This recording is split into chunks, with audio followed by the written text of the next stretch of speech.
Hey everyone, I'm here to talk to you about Gotham Season 2, Episode 2. And if you haven't seen it yet, this video will contain spoilers, so I'm just letting you know beforehand. Alright, this episode, the Maniacs take this episode, you guys. Jerome leads his group of psychopaths that broke out of Arkham, with Theo Gallivan, who was introduced in the last episodes, pulling the strings.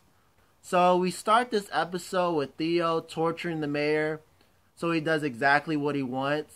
And if you remember Mayor Aubrey from the first season, you really know this isn't that hard to do.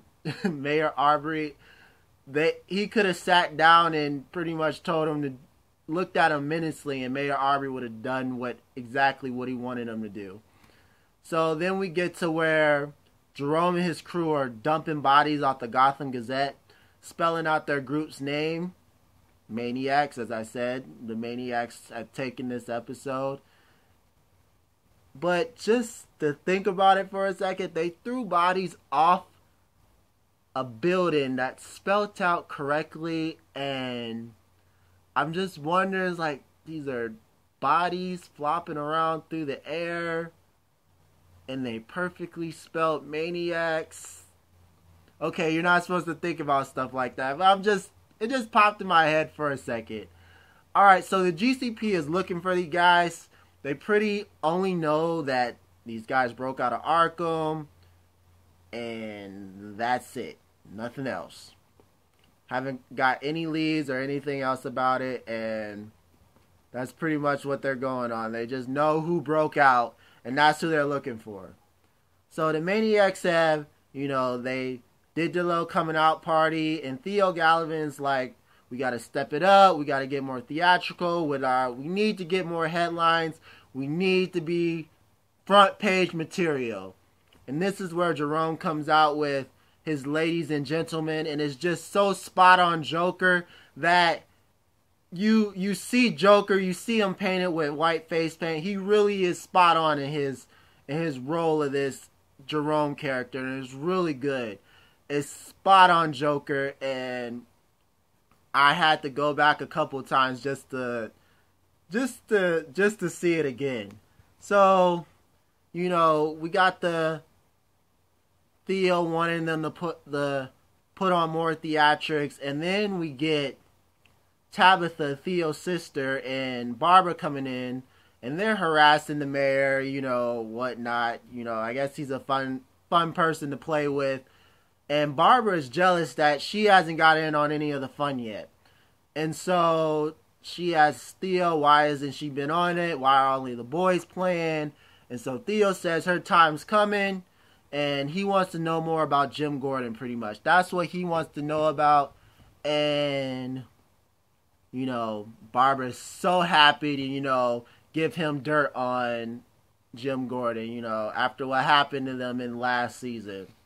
So we get to Bruce and Alfred, and they're investigating the cave. You see bulletproof vests, you see guns, you see, the computer, and you're wondering what Thomas Wayne was up to at night. Was he hopping, building a building, solving crime or something, or was he just really overly cautious?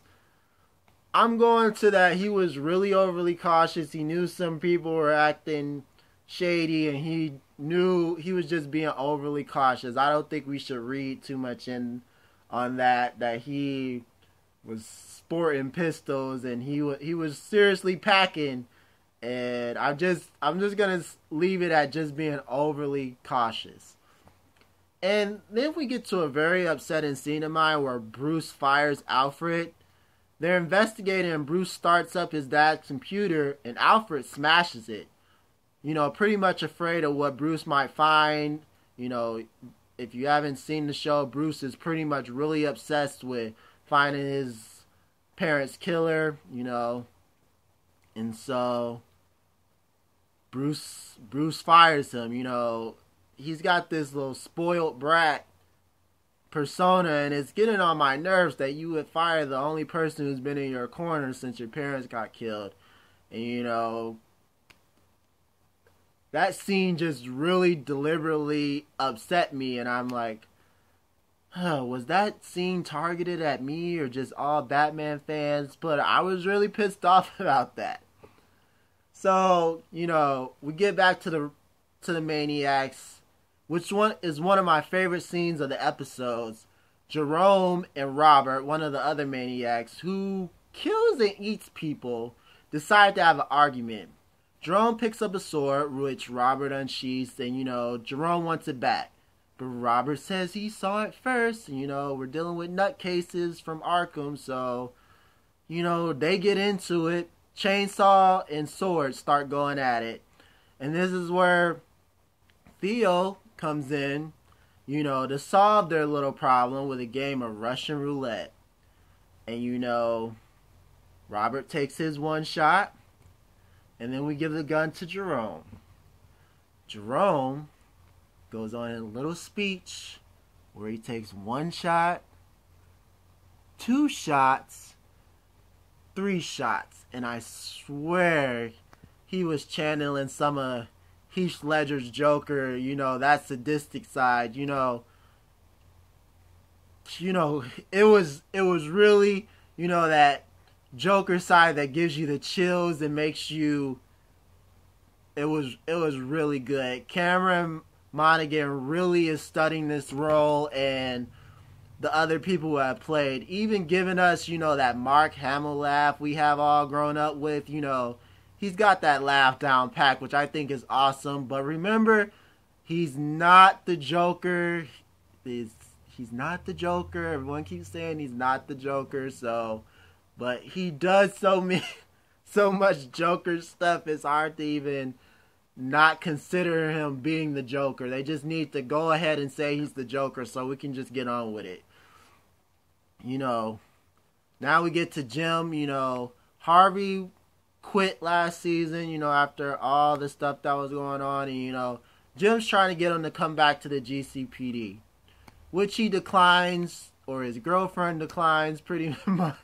That his girlfriend isn't having it. Harvey's girlfriend is like, no, this isn't happening. This isn't going down. But Harvey does give him a tip that helps them, it helps them get a lead on the Maniacs, and that they've stolen a truck full of gas. Alright, I'm going to let that sit in on you. I just said something about him not being the Joker, but they stole a truck full of gas. So, the Maniacs are driving around in this truck full of gas, and they see a school bus filled with cheerleaders and start hosing it down. Gasoline, school buses.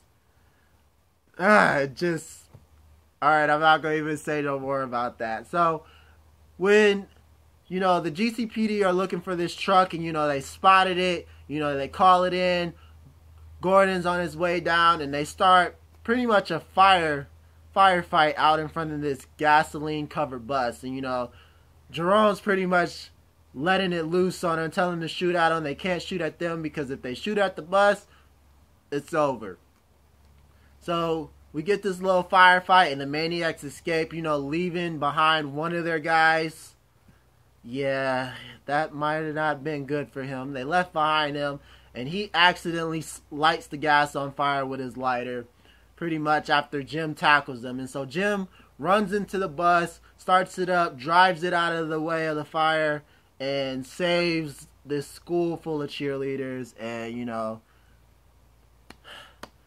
props to him, that's at least one win in his book this episode. So the one that they left behind, his name's Arnold Doxson, and Jim tries to question him, but there's no snitches in this game, so you see shots fired, Arnold Doxson's dead, pretty much. And then you see Tabitha walking away from the building, packing up her gun. There are no loose ends if you want to be part of this crew. So don't even try to squeal on, the Maniacs. So anybody who that it was really short-lived for him. He didn't have that much time in the game. Alright, so we get to a scene where Bruce finds Alfred and apologizes or gives him an ultimatum. I don't know what he was doing. It's just pretty much that he wanted Alfred back, but he was pretty much saying that it's his way or the highway, and Alfred gets some liberties with him acting right and him going back to school and doing. He'll have a give and take with Alfred, pretty much. Give and take relationship. He'll go back to school. He'll start doing stuff he saw. As long as Alfred helps him finding out about his parents and helping him, with his obsession of trying to figure all this stuff out. Which Alfred enlists Lucius Fox help, because one of his things that he has to do is fix the computer that he smashed. And Lucius Fox in the first season, gave Bruce Wayne these hints that his father was onto something, and Alfred kind of blames him for putting him on that little path, and so he's like, you know what, you're gonna help me with it since you started some of this. And if he ever hurts Mr. Wayne, there'll be trouble, because we know Alfred's,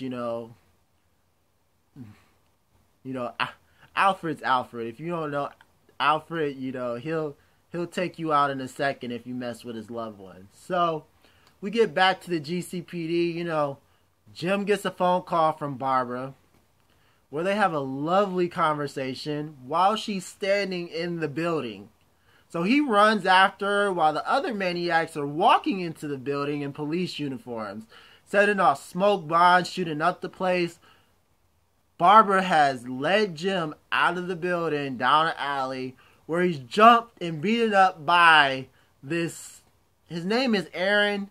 He's another one of the maniacs, and he's just cock diesel, just pure muscle, and he just beats on Jim, and it's not. Jim isn't helping any of this. So the GCPD has been taken over, and Commissioner Essner, I think that's her name. Commissioner Essner has been taken hostage. And this is where they start the videotape, and Jerome shoots Robert, the guy that was fighting over, that were fighting earlier in the episode, because Robert steals his line, "There's nothing more contagious than laughter." And so, him and the commissioner get into a little spat, and then we see Jim, he finally decides that he's going to wake up and drag himself back into the GCPD, where he sees the mess the maniacs has caused.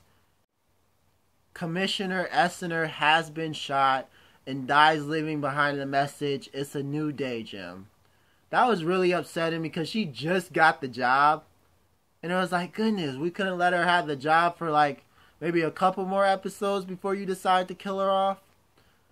That was just, my goodness. She just got the job last episode after we made the corrupt commissioner quit, and you got the good commissioner and she gets killed. So it's like, dang.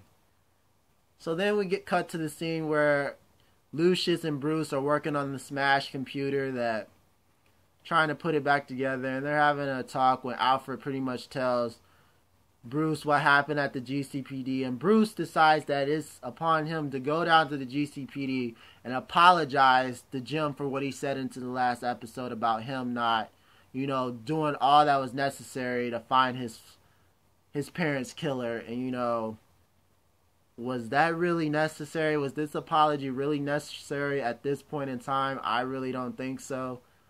But, out of all this chaos, Harvey does show up, and he decides that he's back in. He's ready to, get back into the game. And it's like, dude, maybe if you were there, you could have helped with some of this. But it takes the murder of the commissioner to get you back onto the GCPD. But, alright, I won't say too much of that, but I guess that's how you get motivated in Gotham. Someone's got to die for stuff to get done. But anyways, a cop runs in and he turns on the TV. The video of the maniacs were recording in the GCPD. They sent to the news department, which they decide to play and send mass panic throughout Gotham. And Jerome is on the TV and he pretty much gives a message to Gotham, is telling everyone to wake up and smile. So alright everyone, wake up and smile, and pretty much that's why this episode goes to the Maniac. Mostly Jerome. Cameron does a great job in this role. He really does an awesome job playing his Jerome role. I still am not calling him the Joker until we actually see something that says he's the Joker, because, I think if I actually said he was a Joker, a lot of you fans would flip out. Says, I know how you fan guys are, fangirls are. You might flip out if I actually say he's the Joker. So I'm not going to say that yet, but it's really leaning towards that. He does a lot of Joker-ish stuff, and I can't wait for next week's episode. Cameron, you're doing a real good job, and I hope you keep it up, man. Can't wait for next week's episodes. We got a lot of other shows coming out this week, and so, I'll see you guys next week, and hopefully you guys enjoyed the movie. Thanks, you guys.